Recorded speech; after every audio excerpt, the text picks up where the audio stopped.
خب دوستان، میخوام امروز یه بانک رو بهتون معرفی کنم که ازتون پول ماهانه برای باز کردن حساب از شما نمیگیره، که اشبارکاسه فکر کنم الان اشبارکاسه و فولکس بانک چیزی حدود 7 یورو ماهانه از مشتریاشون میگیرن برای این کار. ولی این بانک هیچ پولی از شما نمیگیره، کستن لوسه. و اینکه میتونید یه مسترکارت رایگان هم داشته باشید که اگه بخواید از یکی از این بانک هایی که دارید مسترکارت بگیرید، باید سالانه 60-70 یورو باید بهشون پول بدید. خب میریم توی گوگل بانک C24 رو سرچ میکنیم. این بانک برای سایت معروف چک 24 هست. کسایی که تو آلمان هستن حتما این بانک رو میشناسن. ببینید تا وارد سایتشون میشیم یه دونه پیشنهاد گیرو کنتو به ما میده با 2% سود، که سود سالانه، که تا 100,000 تا هم بهش سود سالانه تعلق میگیره. میتونید از اینجا گیرو کنتو اروفنن رو بزنید، ولی در هر صورت باید اپلیکیشن بانکیشون رو نصب کنید. پس بهتره از همون اول از طریق اپلیکیشنشون اقدام کنید. حالا من میام اینجا سه تا حساب داره، 3 نوع گیرو کنتو دارن اینا. میخوام سه تاشون رو براتون نشون بدم، مقایسه کنم. بعد شما این مقایسه رو با بانک خودتون هم یه دونه بسنجید، ببینید که چه فرقی با بانک خودتون دارن. ببینید کوستنلوس C24 مسترکارت یه دونه میده، همین مسترکارتیه که این بالا میبینید، این رنگی هم هست. بعد ببینید کشبک داره. کشبک یعنی چی؟ یعنی این که شما میرید از مثلا لیدر خرید میکنید، بعد تا 2.5% اون خرید پولش رو بهتون برمیگردونه. حالا لیدل رو مثال زدم، منظور این که کشبک داره. حالا شاید با یه شرکتی 1% قرارداد دارن، شاید با یه جای 2%، شاید با یه جای 2.5%. ولی شما پلاسش رو بردارین، C24 پلاس رو بردارید، ماهانه یه پولی میدین و 5% بیشتر میگیرید کشبک. و C24 مکس تا 10% بهتون بیشتر کشبک میده. ولی این دوتا حساب رایگان نیست، بستگی به خودتون داره دیگه. باید بسنجید ببینید که چقدر مثلا خرج میکنید که میتونید براتون بصرفه است که از این ماهانه هزینه کنید و کشبکش رو بخرین یا نه. بعد یه دونه مسترکارت مجازی هم به شما میده که برای کسایی که میخوان مجازی مسترکارت داشته باشن بهشون رایگان میده، ولی باید حسابشون اکتیو باشه. حساب اکتیو به این معنای که 2 بار در ماه ازتون یه دونه قبضی یا مثلا قرارداد موبایلی یا مثلا قسطی چیزی کم بشه. 2 تا، اگه 2 تا کم بشه رایگان بهتون میده یه دونه. بعد اینکه کوستنلوس میتونید پرداختی که با کارت بانکی تو حوزه یورو انجام میدین رایگان میتونید انجام بدید. بعد 4 بار رایگان پول برداشت کنید از تمام آبر بانک هایی که تو آلمان میبینید، نه فقط یک بانک خاص، از تمام آبر بانک ها، از طریق مسترکارتتون هم باید برداشت کنید.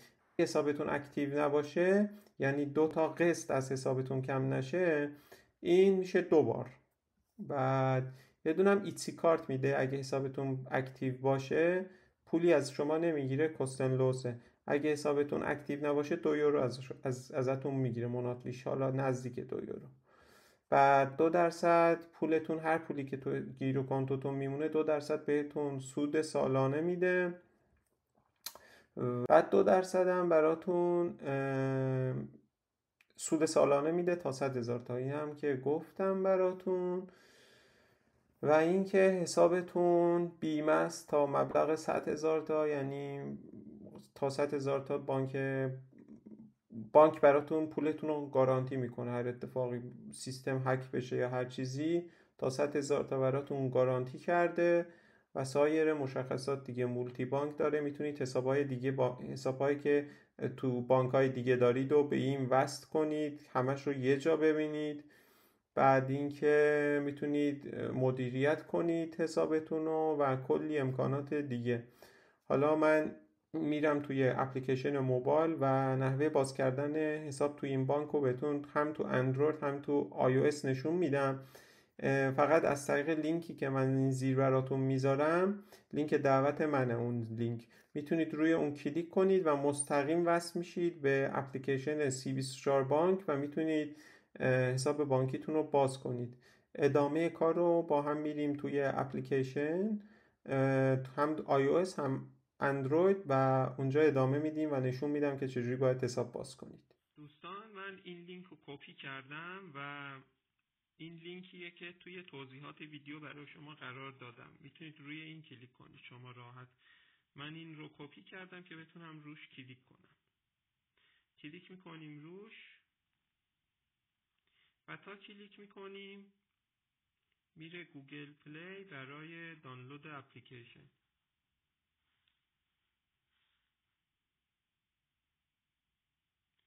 اپلیکیشن رو دانلودش میکنیم.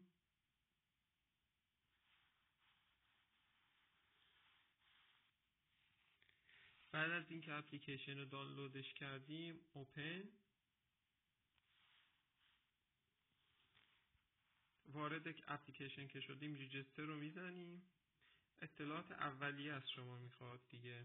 بعد وایتا رو میزنیم، شماره موبایلتون رو وارد میکنید. حالا من یه شماره موبایلی رو وارد میکنم، بعد با هم ادامه میدیم. شماره موبایل رو که وارد کردیم یه دونه کد برامون ارسال میکنه که اونو وارد میکنیم. یه دونه پین ورودی برای اپلیکیشن تعریف میکنیم.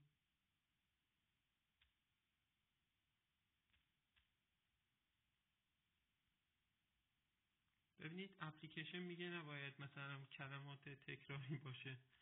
حتما حواستون به این موضوع باشه که کلمات پشت سر هم، ببخشید اعداد پشت سر هم نباشه. مثلا یه همچین الگویی ما بزنیم. ببینید قبول کرد. بعد میره مرحله بعد اطلاعات شخصی رو میزنیم. ایمیل آدرس میزنیم. یه دونه ایمیل آدرس اینجا وارد میکنیم. حالا هر ایمیلی که وارد میکنید باید اون ایمیل رو همیشه نگه دارید، یعنی همیشه اکتیو باشه، استفادهش کنید اون ایمیل رو. بعد اینجا ویدیو هولدرش میکنیم. دوباره همون ایمیلی که بالا نوشتین این پایین باید بنویسید. من ایمیل رو مینویسم و بعد ادامه میدیم با هم دیگه. بعد از اینکه ایمیل رو وارد کردم و تکرارش کردم، وارد این مرحله میشه که ما اسم انتخاب میکنیم. حالا یه چیزی الکی میدم، مثلا تست تی وایتا. بعد کد پستی که تو آلمان دارید وارد میکنید. من یه دونه کد پستی الکی الان وارد میکنم. بر شهر برلین اشتباه نکنم. بله. حالا یه دونه خیابانم وارد میکنم.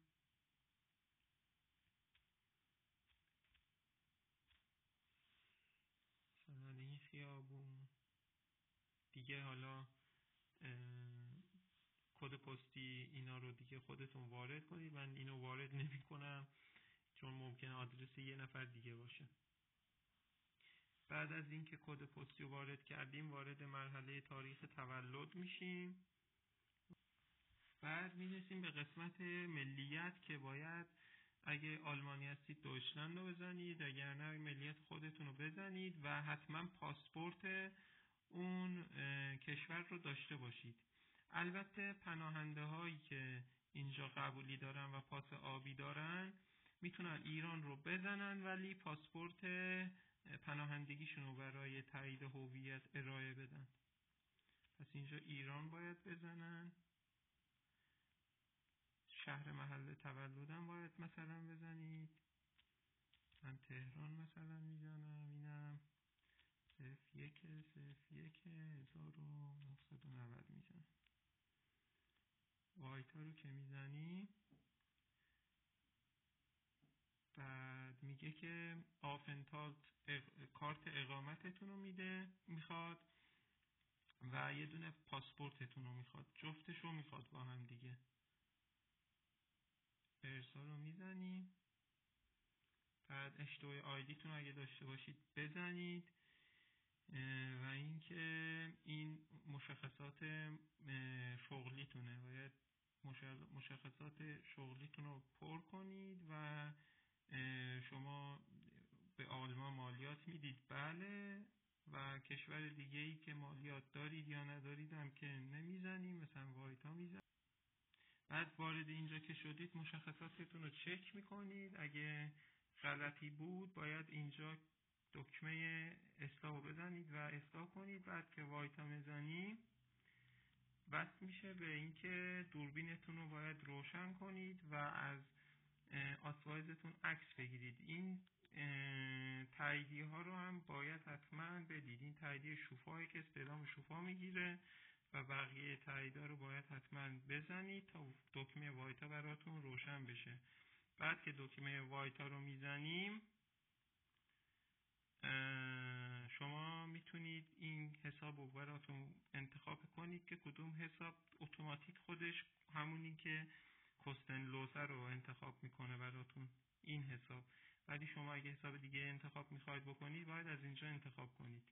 حالا ما اون با همین ادامه میدیم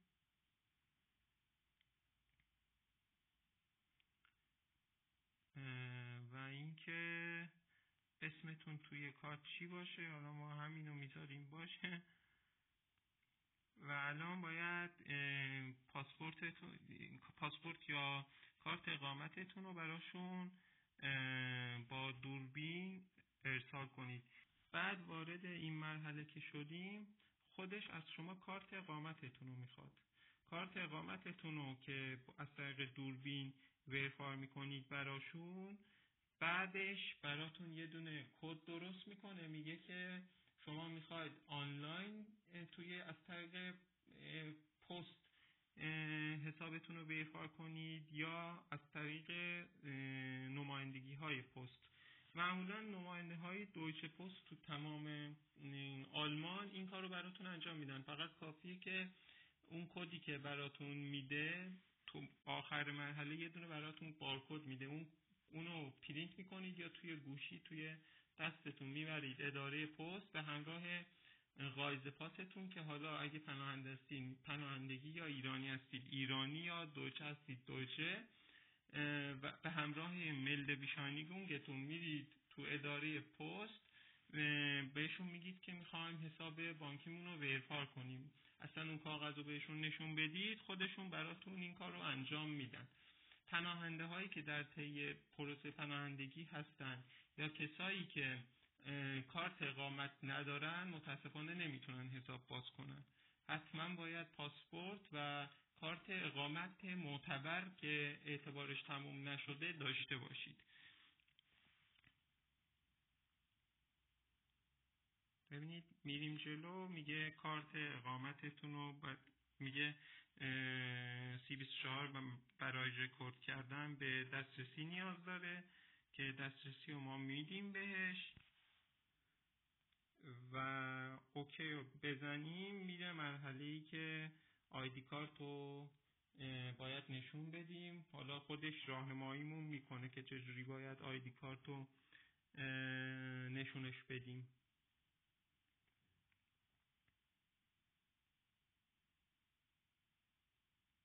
ببینید آیدی کارت رو میگه بیاید جلو. من دیگه نمیتونم ادامه این مرحله رو به شما نشون بدم، ولی تمام مراحلی که گفتم اگر درست انجام بدید بدون مشکل حساب بانکی براتون باز میشه. خب دوستان من این لینک دعوتم رو اینجا کپی کردم که بتونم روش کلیک کنم. شما از قسمت توضیحات روش کلیک میکنید و میرید سراغ اپ استور که نصب کنید اپلیکیشن رو. تا روش کلیک میکنیم میاد توی اپ استور و ما برنامه رو نصب کنیم.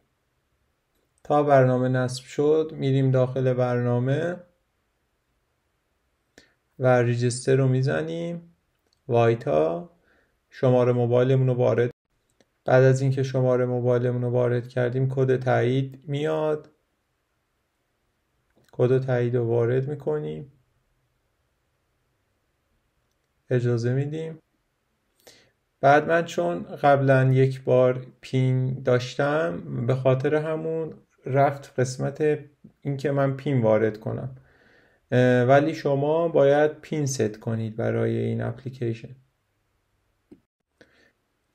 ببینید من پینم رو وارد کردم و بعد از اینکه پینم رو وارد کردم وارد این قسمت میشیم که باید پرسونال داتنمون رو پر کنیم.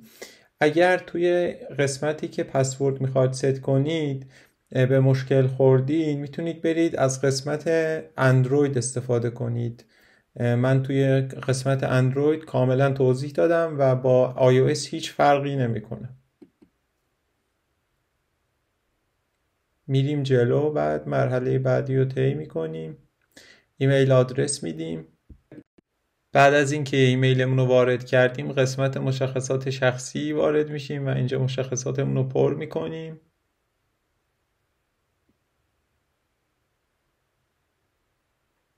من یه چیز شانسی زدم. وارد قسمت آدرس پستیمون میشیم.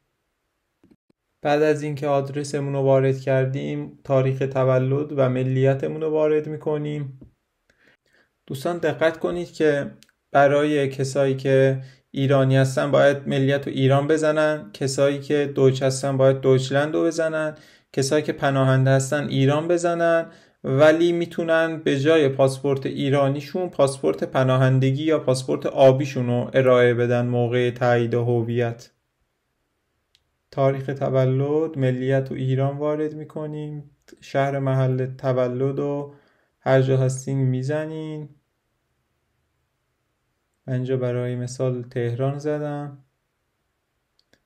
بعد میگه که به این مدارک نیاز دارید برای تایید هویت.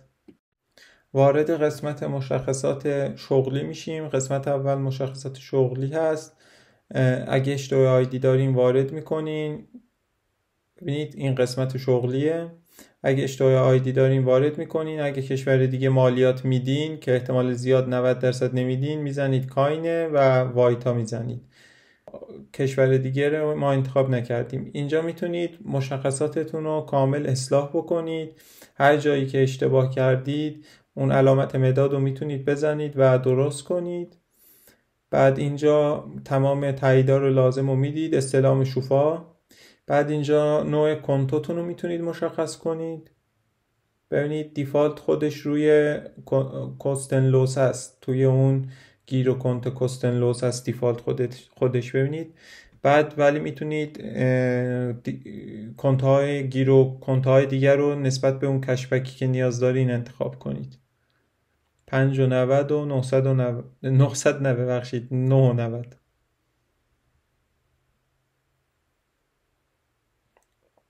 من همین 0 یورو رو انتخاب میکنم. نوع چینش اسمتون روی کارت رو میتونید تنظیم کنید. الان قسمت تایید هویت میبینیم. حتما باید الان کارت اقامت دستتون باشه. آیدی کارتتون رو الان باید اسکن بکنید. ببینید به این صورت آیدی کارت رو نزدیک میکنید و آیدی کارتتون رو اسکن میکنید. اگر شما دسترسی به دوربین نداده باشین قبل از این مرحله دسترسی به دوربین رو باید انتخاب کنید. من دیگه بیشتر از این نمیتونم ویدیو براتون ادامه بدم. بعد از اینکه هویت آیدی کارتتون رو تایید کردید، بعد از اون به شما یک کد میده که باید از طریق پست، اداره پست یا ویدیویی هویتتون رو تایید کنید، یا میتونید حضوری برید به یکی از اداره های پست DHL یا همون دویچه پست محلتون و اونجا هویتتون رو تایید کنید.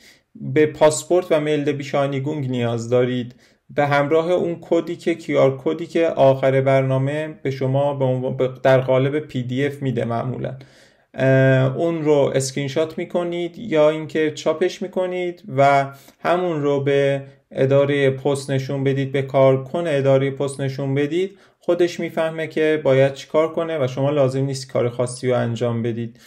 فقط هویت شما رو بررسی میکنه، به شما میگه که یک تایید الکترونیکی رو امضا میکنید و بعدش تقریبا 1 روز کاری طول میکشه تا اینکه حسابتون برای شما افتتاح بشه و به پنل کاربریتون وارد میشید و بعد از اینکه کارت از طریق پست براتون ارسال شد میتونید کارتتون رو اکتیو کنید و استفاده کنید.